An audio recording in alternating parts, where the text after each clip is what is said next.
আসসালামু আলাইকুম ওয়া রাহমাতুল্লাহি ওয়া বারাকাতুহু। সম্মানিত মুসল্লিয়ান ইকরাম, আজকে আমাদের মাঝে কচুয়া উপজেলার মডেল মসজিদের সাবেক ইমাম কুমিল্লা, তিনি আজকে আমাদের মাঝে আগমন করেছেন। আজকে আমাদের এই মুআজ্জাজ মেহমান, তিনি আমাদের জুমার আলোচনা এবং নামাজ খুতবা তিনি পরিচালনা করবেন। আমরা মাওলানা গোলাম কিবরিয়া আল কাদেরী সাহেব হুজুরকে আজকের জুমার আলোচনা, নামাজ এবং খুতবা পরিচালনার জন্য অনুরোধ জানাচ্ছি।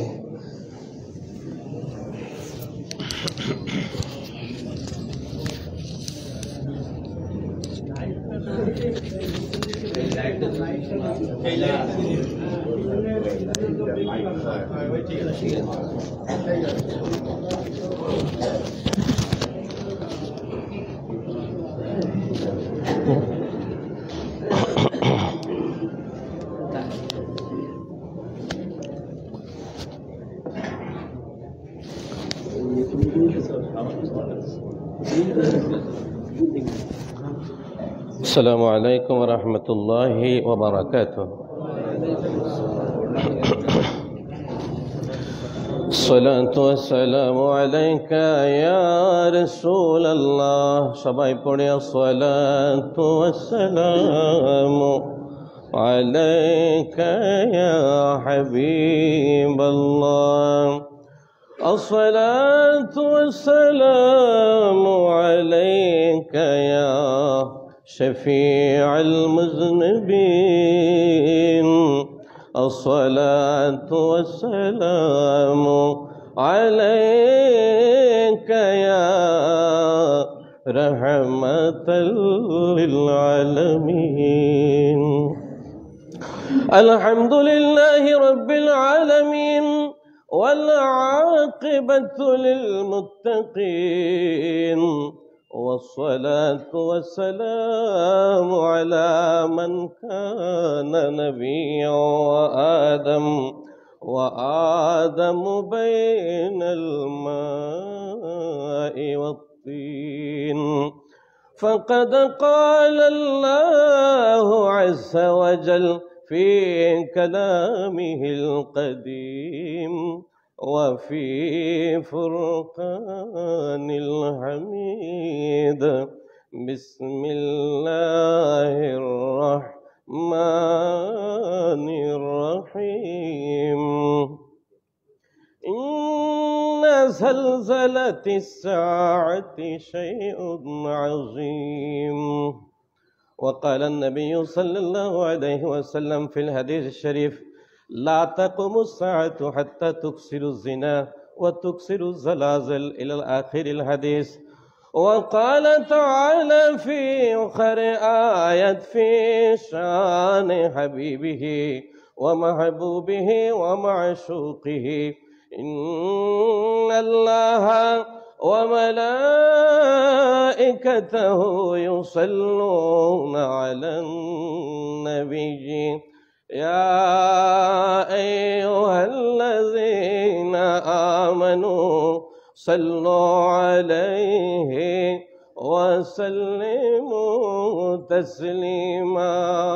اللهم صل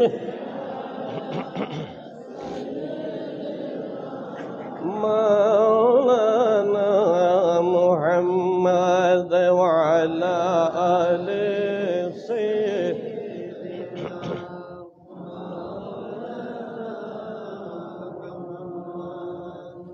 زمین پھیلگا جب نبی کا قدم، زمین پھیلگا جب نبی کا قدم، دنیا ٹلنے لگی خدا کی قسم. اور حضرت بی بی آمنہ رضی اللہ عنہا کہنے لگے: چاری خدائی نظروں میں آ گئی. اللہم صلی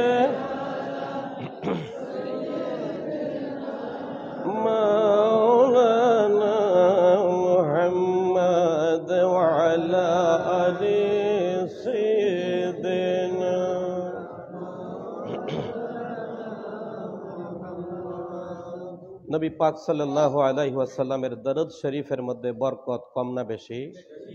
রাসূল পাক সাল্লাল্লাহু আলাইহি ওয়াসাল্লাম ঘোষণা দিয়েছেন, আকসিরু সাল্লু আলাইয়া ইয়াউমাল জুমআতি ফাইন তু'রাদু আমালাকুম, যে জুমার দিন আসলে তোমরা বেশি বেশি দরুদ শরীফ পড়ো, কারণ তোমাদের এই দিনের সমস্ত আমলগুলি আমি নবীজির কাছে পেশ করা হয়। জোরে সোরে বলুন আল্লাহু আকবার। তাহলে এক সপ্তাহের সমস্ত আমলগুলি নবীজির কাছে পেশ করা হয়। এবং বিশেষ করে রাসূল পাক সাল্লাল্লাহু আলাইহি সাল্লাতু ওয়াস সালামের মহব্বতে, ভালোবাসায় সাআদাতুদ দারাইন হাদিস গ্রন্থে হুজুর বলেন, যেই ব্যক্তি কমপক্ষে দিনে 50 বার করে দুরূদ শরীফ পড়বে, রাসূল পাক সাল্লাল্লাহু আলাইহি ওয়াসাল্লাম ঘোষণা দিচ্ছেন, কিয়ামতের ময়দানে ওই উম্মতের সাথে আমি হাত মিলাইয়া মুসাফাহা করব। জোরে সোরে বলেন আল্লাহু আকবার। তাহলে দুরূদ শরীফ আমরা কি কম পড়বো না বেশি পড়বো? রাসূল পাক সাল্লাল্লাহু আলাইহি ওয়াসাল্লাম ঘোষণা দিয়েছেন, যার যত বেশি দুরূদ শরীফ থাকবে কিয়ামতের ময়দানে সে আমি নবীজির তত কাছে কাছে থাকবে। তাহলে অবশ্যই আমরা নবীজির কাছে থাকতে চাই না দূরে থাকতে চাই? তা আরেকটু মোহাব্বতের আওয়াজে আরেকবার দুরূদ শরীফ পড়ে, আল্লাহুম্মা সাল্লি মাওলানা মুহাম্মদ ওয়া আলা আলি সাইয়্যিদিনা।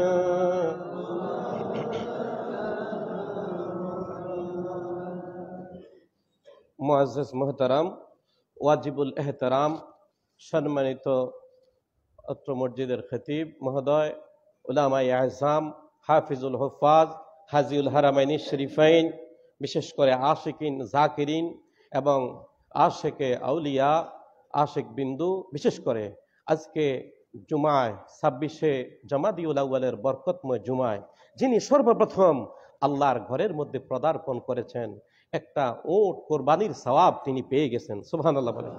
এরপরে যিনি আগমন করেছেন একটা গাভী কোরবানির সওয়াব, এরপরে যিনি আগমন করেছেন একটা বকরি কোরবানির সওয়াব।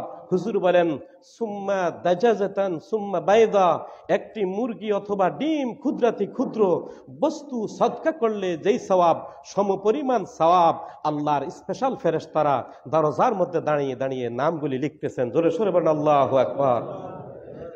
আমরা প্রত্যেকেই জানি এই জুমার দিনের বিশেষ এবং স্পেশাল কিছু আমল আছে, কথা বলেন ঠিক কিনা? এবং আমরা বসেছি যেই জায়গাখানিতে, সেটা হলো বেহেশতের বাগান নয়, শুধু এটা আল্লাহর খানায়ে কাবারই একটা অংশ। জোরে সোরে বলেন আল্লাহু আকবার। বলে হুজুর কিভাবে? যেটা আমরা তাফসীরের মধ্যে পেয়ে যাই, আল্লাহ পাক রব্বুল আলামিন পবিত্র খানায়ে কাবাকে তৈয়ার করেছিলেন ফেরেশতা দিয়ে। সুবহানাল্লাহ বলেন।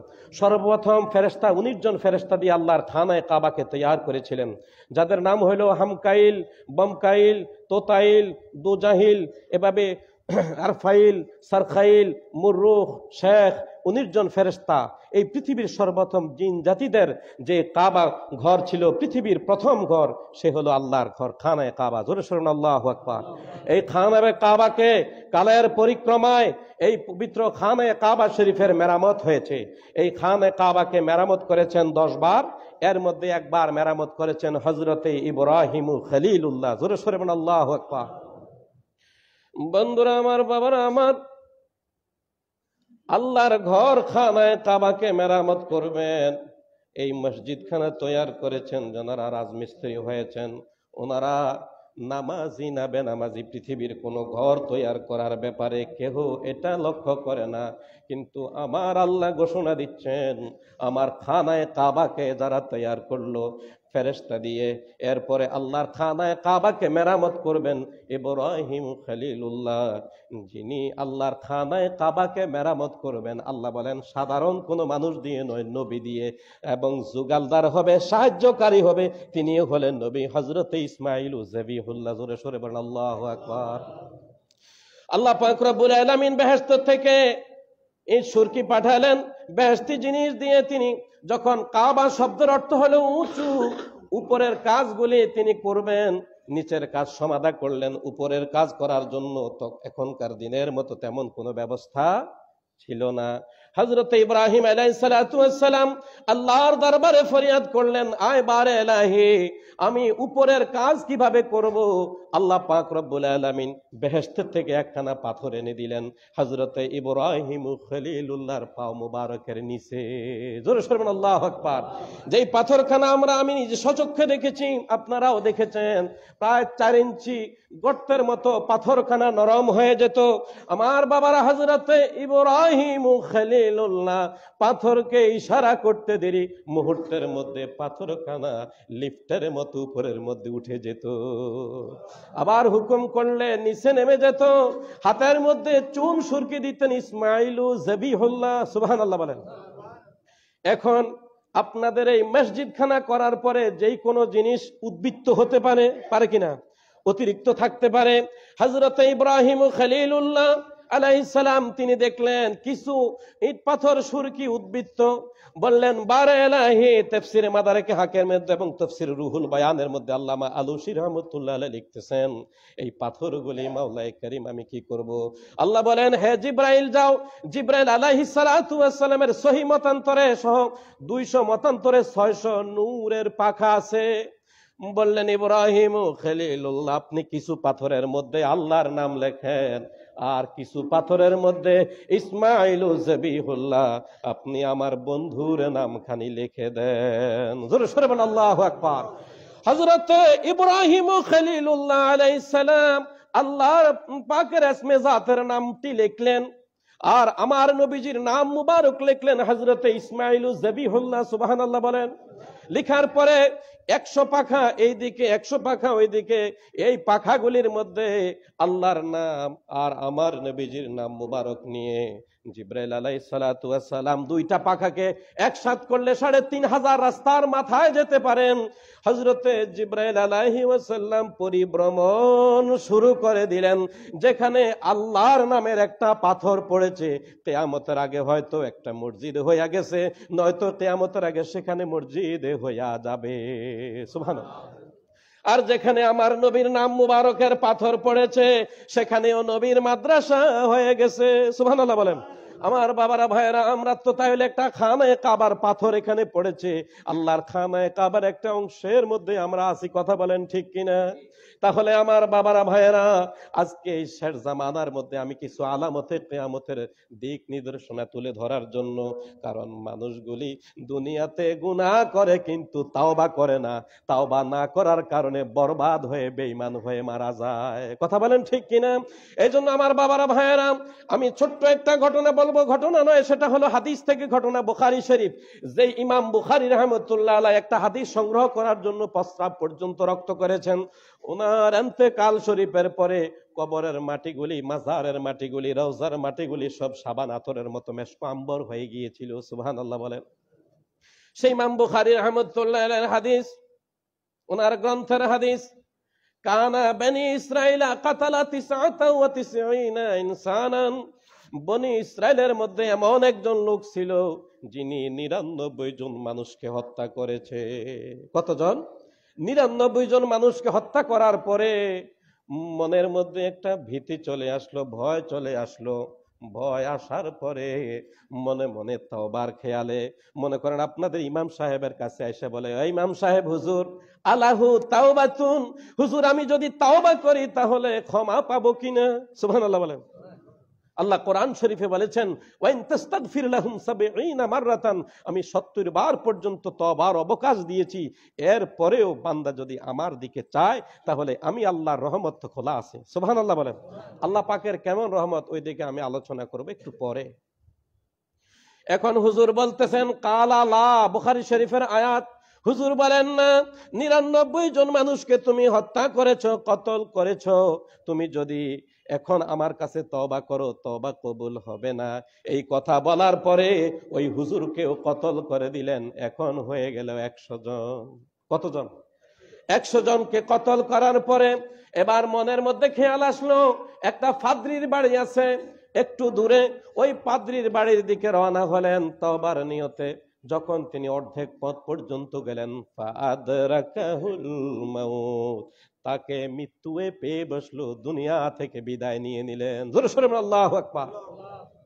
আমরা যখন মারা যাব, আকফানুম মিন আকফানিল জান্নাহ, বেহেশতের থেকে মকমলের বেহেশতি মেশক আম্বর খচিত পোশাক আমাদের নাকের কাছে ধরবে, বলবে তোমার রুহু আল্লাহ পাক তোমার প্রতি সন্তুষ্ট, বের হও বের হও, ইখরিজি ইলা রাব্বিকি রাদিয়া, আল্লাহ তোমার প্রতি সন্তুষ্ট আছে। জোরে সোরে বলেন আল্লাহু আকবার। এখন আমাদের জন্য আসবে একদল ফেরেশতা, হয়তো জান্নাতি না হয় জাহান্নামী। এখানের মধ্যে হাদিস শরীফের মধ্যে এসেছে ফাজা ইলা মালাইকাতুর রাহমাতি ওয়া মালাইকাতুল আযাবে, দুই দল ফেরেশতা আসলেন। একদল ফেরেশতা হলো জান্নাতি, তারা বলতেছেন আল্লাহ ক্ষমাশীল, ক্ষমাকে ভালোবাসেন। ইন্নাল্লাহা ইউহিব্বুত তাওয়াবিনা ওয়া ইউহিব্বুল মুতাতাহহিরিন, আল্লাহ ক্ষমা করতে পারেন, আল্লাহর বান্দাকে আল্লাহ হয়তো মাফ করে দিয়েছেন। জোরে সোরে বলেন আল্লাহু আকবার। জাহান্নামী ফেরেশতা বলে না না, এই লোক আলেম সহ 100 জনকে কতল করেছে, 100 জনকে হত্যা করেছে, এই জন্য সেই ব্যক্তি জাহান্নামী, তাকে আমরা জাহান্নাম সিজিন, যেখানে 7 জমিনের নিচে রুহুটা নিয়ে যাব। ফাতাখাসামু, তারা ঝগড়া করতেছিলেন। আল্লাহ বলেন লা তাখাসামু, ও ফেরেশতারা তোমরা ঝগড়া করিও না, ফাকিসু তরিকাতিকা, তার রাস্তাটা তোমরা একটু মেপে নাও। জোরে সোরে বলেন আল্লাহু আকবার। বলে আল্লাহ আমরা কিভাবে রাস্তা মাপবো? বলে রাস্তা মাপো পাদ্রির বাড়ি এবং ওই আলেমের যেখান থেকে এসেছেন, আলেমের থেকে যিনি ইন্তেকাল করেছেন যেখানে, এখানের এই জায়গা থেকে যদি পাদ্রির বাড়িটা একটু বেশি হয়, তাহলে আমি আল্লাহ তাকে মাফ করে দিয়েছি। জোরে সোরে বলেন আল্লাহু আকবার। বুখারী শরীফের মধ্যে প্রমাণ, যখন তারা 3 ক্রোশ জায়গা বেশি পেলেন এবং আল্লাহ পাক যখন তাকে ক্ষমার ঘোষণা দিয়ে দিলেন, তখন বারে এলাহিকে বললেন, আয় বারে এলাহি, এত বড় পাপীকে আপনি ক্ষমা করে দিলেন। আল্লাহ পাক রব্বুল আলামিন বলেন লা তাকনাতু মির রাহমাতিল্লাহ, আমার রহমত থেকে ওই বান্দা নৈরাশ হতে চায় নাই। সুবহানাল্লাহ। যেটা শাফাউল কুলুবের মধ্যে আরেকটা ঘটনা বললে বুঝতে পারবেন। সিনাই সানাইয়া পর্বত, হযরতে মুসা আলাইহিস সালামের জামানার ঘটনা। এক লোক পাহাড়ের উপরের চূড়ার মধ্যে 500 বছর পর্যন্ত ইবাদত করেছেন। দিনের বেলায় রোজা রাখতেন, রাত্রে বেলায় তাসবিহ তাহমিদে রাত্রি জাগরণ করতেন। জোরে বলুন আল্লাহু আকবার। কিয়ামতের ময়দানে আল্লাহ বলবেন, এই আল্লাহর বান্দা তুমি অনেক বড় আমলদার, আমার রহমতে তুমি আমার ডান দিক দিয়ে আল্লাহর জান্নাতে চলে যাও। সুবহানাল্লাহ। ওই কিয়ামতের ময়দানে আমাদের অবশ্যই জানা উচিত সেই কিয়ামতের ময়দানটা কত কঠিন হবে। এখান থেকে আসমানের দূরত্ব হলো 500 বছরের রাস্তা, আসমানটা মোটা হলো 500 বছর, 535 দুগুণে 70,000 বছরের রাস্তা। যে ইসরাফিল আলাইহিস সালাতু ওয়াস সালাম সিংহা নিয়ে বসে আছেন, এই সিংহাটা কত বড়! এই পৃথিবীর সমস্ত প্রাণীর নামে নামে একটা একটা ছিদ্র আছে। হযরতে ইসরাফিল আলাইহি ওয়াসাল্লাম ওই সিংহায় ফু দিবেন, ওনার মাথাটা কত বড়! আমার বাবারা, তিরমিজি শরীফের মধ্যে আসছে যে আটলান্টিক মহাসাগর বলেন, ক্যাম্পিয়ান সাগর, ভারত মহাসাগর, আন্দামান দ্বীপপুঞ্জ, পৃথিবীর সমস্ত পানি রাশি, বাড়ি রাশি যদি হযরতে ইসরাফিল আলাইহি ওয়াসাল্লামের মাথার মধ্যে ঢেলে দেওয়া হয়, 1 জাররা পরিমাণ পানিও নিচে পড়বে না। জোরে সোরে বলেন আল্লাহু আকবার। আমার বাবারা, প্রথম আসমানের মধ্যে একটা সাগর আছে বাহরুন নুকাম, এরপরে 70,000 নূরের পর্দা, এরপরে মালাউল আলা সিদরাতুল মুনতাহা, এরপরে আল্লাহর আরশ আজিম। আরশ আজিম কত বড়! বুখারী শরীফের মধ্যে এসেছে, যুদ্ধের ঢালের মধ্যে একটা ডিম নিলে ডিমটা যত ছোট দেখা যায়, এই 7 আসমান 7 জমিন আল্লাহ পাক নবী পাক সাল্লাল্লাহু আলাইহি ওয়াসাল্লামের জন্য যেই কুরসি বানাইলেন, যেই কুরসি আসমান এবং জমিনকে বেষ্টনী করে রেখেছে, সেই কুরসির ভিতরে 7 আসমান 7 জমিন একটা ডিমের সমান। জোরে সোরে বলেন আল্লাহু আকবার। 7 আসমান 7 জমিন কুরসির ভিতরে যদি ডিমের সমান হয়, তাহলে কুরসি কত বড়, আল্লাহর আরশ আজিম কত বড়। জোরে সোরে বলেন আল্লাহু আকবার। এই তামাম বিশ্ব ব্রহ্মাণ্ড কিয়ামতের ময়দানে আল্লাহ রুটির মতো উল্টাইতে থাকবেন। সুবহানাল্লাহ বলেন। কিসের মতো? কিসের মতো? রুটির মতো উল্টাইতে থাকবেন। একজন রুটিওয়ালা যেভাবে রুটি বানায় হাতের মধ্যে গোলা নিয়ে, তামাম বিশ্ব ব্রহ্মাণ্ডটা আল্লাহ রুটির মতো উল্টাইতে থাকবেন। এবং আল্লাহ বলবেন আইনাল মাফার, ফালাবে কোথায়? আল বাহরুস সাজার মিন ওয়ারাইকুম ওয়া আমামিকুম ওয়া শিমালিকুম ওয়া জুনুবিকুম, আগুনের সাগর তোমাদের সামনে, পিছনে, ডানে এবং বামে। যেই জাহান্নামকে 70,000 রশি দিয়ে বাঁধবেন, ওয়া জিআ ইয়াউমা ইযিম বি জাহান্নাম, এই আয়াতের তাফসীরের মধ্যে এসেছে 70,000 রশি দিয়ে বাঁধবেন। একটা রশির মধ্যে 70,000 ফেরেশতা করে ধরবেন। যখন জাহান্নামের এই তর্জন গর্জন কিয়ামতের ময়দানে দেখবেন মানুষগুলি দিক বিদিক ছুটাছুটি করবে, তখন আল্লাহ বলবেন সাবধান, আমি হলাম দুনিয়ার জমিনে সবার জন্য রহমান, আর এই কিয়ামতের ময়দানে আমি হয়ে যাব খাস শুধু মিনান নবিয়িনা ওয়া সিদ্দিকিনা ওয়া শুহাদা ওয়াস সালিহিন। নবীদের জন্য আমি খাস, সিদ্দিকদের জন্য খাস, যারা শহীদ হয়েছেন শহীদদের জন্য আমি হব খাস, আর যারা কিয়ামত পর্যন্ত একদম আশিকিন জাকিরিন এবং একদল সৎকর্মশীল থাকবে, যারা পরকালের চিন্তা করবে। কারণ আখিরাতের হিসাবে 50,000 বছর যেখানে দাঁড়িয়ে থাকতে হবে, কোরআন শরীফের মধ্যে আল্লাহ বলেন কাল ফাসানাতিম মিম্মা তাউদ্দুন, जिसका एक दिन दुनिया के 1000 बरस की बराबर হয়, যেই সময়ের একদিন হলো দুনিয়ার 1000 বছরের সমান। এইভাবে 50,000 বছর কিয়ামতের ময়দানে থাকতে হবে। তাহলে আখিরাতের হিসাবে দুনিয়ার জীবন 2 দিন নইলে 2.5 দিন। কথা বলেন ঠিক কিনা? আর ইমানদারদের জন্য স্পেশাল একটা সুযোগ আমার আল্লাহ দিয়ে রেখেছেন। একজন নামাজি ব্যক্তি যখন 2 রাকাত ফজরের নামাজ পড়তে যেই সময়টা লাগবে, সেই কিয়ামতের ময়দানের 50,000 বছর আল্লাহ 2 রাকাত নামাজের ভিতরে খতম করে দিবেন। জোরে সোরে বলেন আল্লাহু আকবার।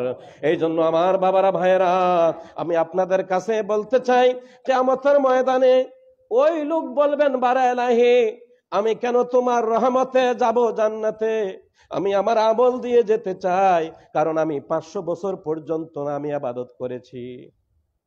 আল্লাহ বলবেন ফাকিসু ইবাদাতাক, তাহলে তোমার ইবাদত পরিমাপ করো, পরিমাপ যন্ত্রের মধ্যে মিজানের মধ্যে নিয়ে নাও। যখন এই 500 বছরের ইবাদত একটা চোখের হক আদায় করতে যায়, এই 500 বছরের ইবাদত খতম হয়ে যাবে, শেষ হয়ে যাবে। আল্লাহ বলেন বিসমিল্লাহির রাহমানির রাহিম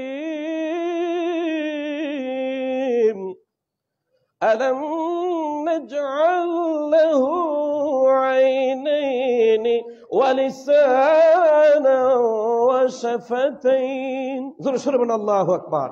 আল্লাহ বলেন আমি তোমাকে 2টি চক্ষু দিয়েছি, একটা চোখের হক আদায় করতে গিয়ে যদি 500 বছরের ইবাদত খতম হয়ে যায়, আল্লাহ পাকে বলবেন আয় বারা ইলাহি, আমি তো জান্নাতে যেতে চাই, তবে আমল দিয়ে নয়। আল্লাহ আমি তো বুঝতে পেরেছি, মনে করেছিলাম আমল দিয়ে আল্লাহর জান্নাতে যাব না, একটা চোখের হক আদায় করতে যায় 500 বছরের ইবাদত খতম হয়ে গেছে। তাহলে কিভাবে যেতে চাও? আল্লাহ তোমার রহমতে। সুবহানাল্লাহ বলেন।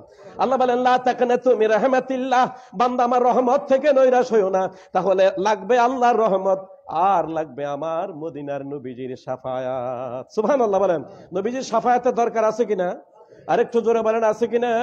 নবীজির কেমন শাফায়াত? বুখারী শরীফের হাদিস, হযরত আব্দুল্লাহ ইবনে আব্বাস রাদিয়াল্লাহু তাআলা আনহু থেকে হাদিস খানা বর্ণিত। সাহাবায়ে কেরাম বলতেছেন ইব্রাহিম খলিলুল্লাহ, এটা হইল বড় টাইটেল। কারণ আমার বাবারা ভাইয়েরা, ইব্রাহিম নবী বলেছিলেন আয় বারা ইলাহি, আমাকে তোমার বন্ধু বানাও। আল্লাহ বলে সাধারণভাবে আমি বন্ধু বানাই না, কিছু তো পরীক্ষার দরকার আছে। আগুনের পরীক্ষা করালেন, মোহাব্বতের জিনিস কোরবানি করার পরীক্ষা করালেন। এতগুলি পরীক্ষার পরে আল্লাহ বললেন ওয়াত্তাখাযতা ইব্রাহিম খলিলা, অনেক পরীক্ষার পরে আল্লাহ তোমাকে বন্ধু বানাইলাম। খলিল মানে এমনে বন্ধু।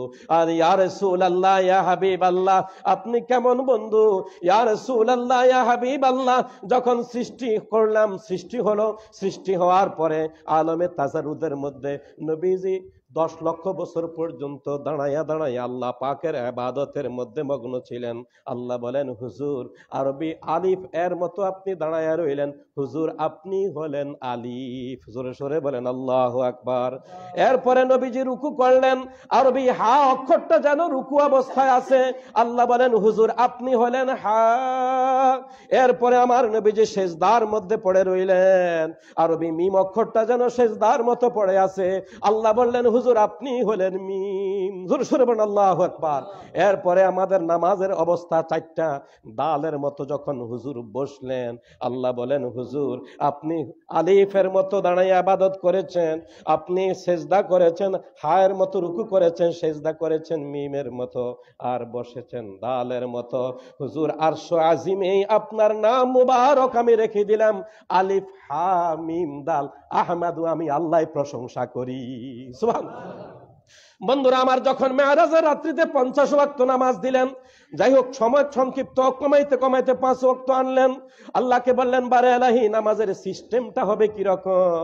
আল্লাহ বলেন, বন্ধু আপনার কি মনে নাই, আপনার নামের সূরত হবে নামাজের সূরত। জোরে সোরে বলেন আল্লাহু আকবার। হুজুর আপনি দাঁড়ায়া দাঁড়ায়া ইবাদত করেছেন, আপনি আলিফ নামাজের অবস্থা হলো 4টা, এরপরে রুকু করেছেন হা, সেজদা করেছেন মিম, বসেছেন দাল। এই 4 অবস্থা আমি আল্লাহর কাছে ভালো লেগেছে, আপনার নাম মুবারক আমি রেখে দিয়েছি আহমদ।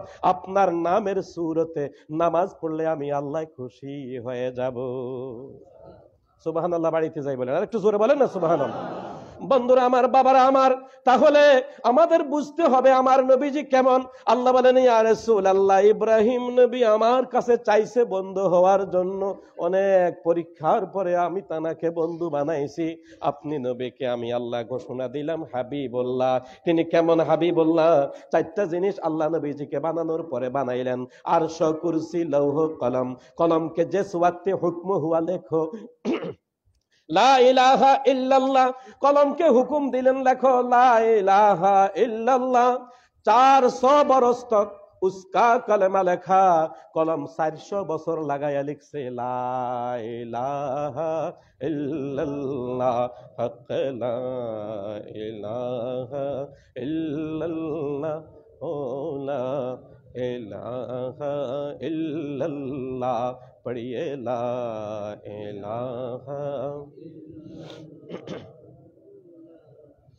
400 বছর পরে কলমকে जिस वक्त हुक्म हुआ लेखो মুহাম্মাদুর রাসূলুল্লাহ। এরপরে কলমকে যখন হুকুম দিলেন লেখো আমার বন্ধুর নাম, तो कलम कहने लगे। उस मसनून की जारी रखा था, तो भी मिसाल देखते थे, ला दिद्दला वला निद्दला वला जौरला वला शिबहला वला नजीरला। अल्लाह तुम्हार कोनो शरीक नहीं, তোমার কোন উপমা নাই, তোমার কোন দৃষ্টান্ত নাই, তোমার শুরু নাই শেষও নাই। সুবহানাল্লাহ। আল্লাহ এই পৃথিবীর সৃষ্টিকুলের একটা পাতার সাথে কোন গাছের পাতার মিল রাখে নাই, ফুলের মিল রাখে নাই, ফলের মিল রাখে নাই, কাণ্ডের মিল রাখে নাই। একটা মানুষের চেহারার সাথে আরেকটা মানুষের চেহারার মিল রাখে নাই, তার গঠনের মিল রাখে নাই, কণ্ঠস্বরের মিলও রাখে নাই, এমনকি তার দক্ষতা কাজকর্ম অর্জনেরও মিল রাখে নাই। কথা বলেন ঠিক কিনা? আমার আল্লাহ পাককে বললেন, আয় বারা এলাহি, তোমার নামের সাথে আমি কার নাম লিখবো? আল্লাহ পাক বলেন, ইস হাবিব কা নাম হায়, ইনি হলেন আমার বন্ধু, इसलिए लिखो মুহাম্মাদুর রাসূলুল্লাহ সাল্লাল্লাহু আলাইহি ওয়াসাল্লাম। ইনি হলেন আমার বন্ধু, এই জন্য নাম লেখো। উসকি কলম মুহ মে শগাফ লাগ গিয়া, তু ভি হায়বত আ গিয়া। কলমের মধ্যে ভয় চলে আসলো, কলম ভয়ে ভয়ে লিখতে যায় কলমের মাথাটা ফেটে গেল। সুবহানাল্লাহ। উস মসনুন কি জারি রাখা থা, দুনিয়া কি সব কলম মুহ মে শগাফ লাগ গিয়া। এই জন্য দুনিয়ার জমিনে যেমন ফাউন্টেন ফ্যান কলম, ঝর্ণা কলম, মাথাটা ফাটা। এই জন্য কিয়ামত পর্যন্ত যত কলম আসবে মাথাগুলি ফাটা হবে। সুবহানাল্লাহ। এই জন্য আমার বাবারা ভাইয়েরা, আমার নবীজির শানমান কেমন আমার আল্লাহ দিয়েছেন। আমার বাবারা, আমার নবীজি বলেন, ও সাহাবায়ে কেরাম, তোমাদেরকে সুসংবাদ দিলাম একবার, আর আমার শের জামানার উম্মত যারা আমাকে দেখে নাই, না দেখে পাগল পারা হয়ে যাবে, তাদেরকে সুসংবাদ দিলাম 7 বার। আরেকটু জোরে বলেন না। 7 বার সুসংবাদ দিয়েছেন। বলে হুজুর এটা তো আমরা বুঝতে পারি নাই, কেন ওনাদেরকে 7 বার আপনার সাথে যুদ্ধের ময়দানে যাই? হুজুর আপনি মুহূর্তের মধ্যে খেজুরের বীজ লাগান। সালমান ফারসি এসে বলেন মুহূর্তের মধ্যে অঙ্কুরোদ্গম হয়ে যায়, মুহূর্তের মধ্যে মহিরুহ বড় গাছ হয়ে যায়, মুহূর্তের মধ্যে খেজুর ধরা শুরু করে, পশু পাখি খাওয়ার সাথে সাথে সালমান ফারসি মুসলমানও হয়ে যায়। হুজুরের আঙ্গুল থেকে পানি, হুনাইনের যুদ্ধের সময় পানি বের হয়ে আমার বাবারা সাহাবায়ে কেরাম ওযু বানায়, ইয়া রাসূলুল্লাহ সাল্লাল্লাহু আলাইহি ওয়াসাল্লাম আপনার হাতের আঙ্গুলের ইশারার কারণে ওয়ান শাক্কাল কামার, চাঁদ এক খণ্ড আবু কুবাইস পাহাড়ে, আরেক খণ্ড কানান পাহাড়ে পড়ে গেছে। ইয়া রাসূলুল্লাহ ইয়া হাবিবাল্লাহ, হযরত আলী রাদিয়াল্লাহু তাআলা আনহু আপনি তানার কোলের মধ্যে ঘুমাইলেন, ওই সময় নামাজের ওয়াক্ত চলে গেল, আপনি ইশারা করলেন আসরের নামাজের সময় হয়ে গেল, ইয়া রাসূলুল্লাহ ইয়া হাবিবাল্লাহ আপনার সাথে আমরা যুদ্ধে যাই, আমাদেরকে মাত্র সুসংবাদ দিলেন একবার, তারা কারা যাদেরকে সুসংবাদ দিলেন 7 বার? জোরে সোরে বলেন আল্লাহু আকবার। তাদের এত সম্মান কেন?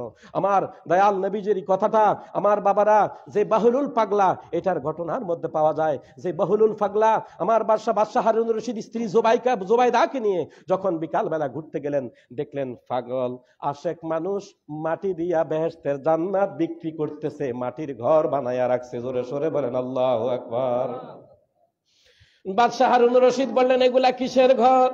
কয়েকগুলা হলো বেহেশতের ঘর। বিক্রি করনি? করি। কয়েকটা ঘরের দাম কত? কয়েকটা ঘরের দাম মাত্র 10 দিরহাম। কত দিরহাম? 10 দিরহাম। বাদশাহ হারুন রশিদ কয় কি দরকার 10 দিরহাম খরচ করা? দেখা যায় মাটির ঘর। মহিলাদের মনটা হলো নরম। স্ত্রী জুবাইদা কয় যদি এটা বেহেশতের ঘর হইয়া গেল তাহলে তো ফেল করলাম। কথা বলেন। তিনি 10টা দিরহাম নিয়ে ঘর ক্রয় করার পরে, যেটা স্পেশাল ঘটনা আমরা জানি, রাত্রে বেলায় ঘুমের ঘরের মধ্যে চলে গেলেন। বাদশাহ হারুন রশিদ যত চেষ্টা করলেন জান্নাতের ওই বাইতে জুবাইদার ভিতরে ঢুকতে পারে না।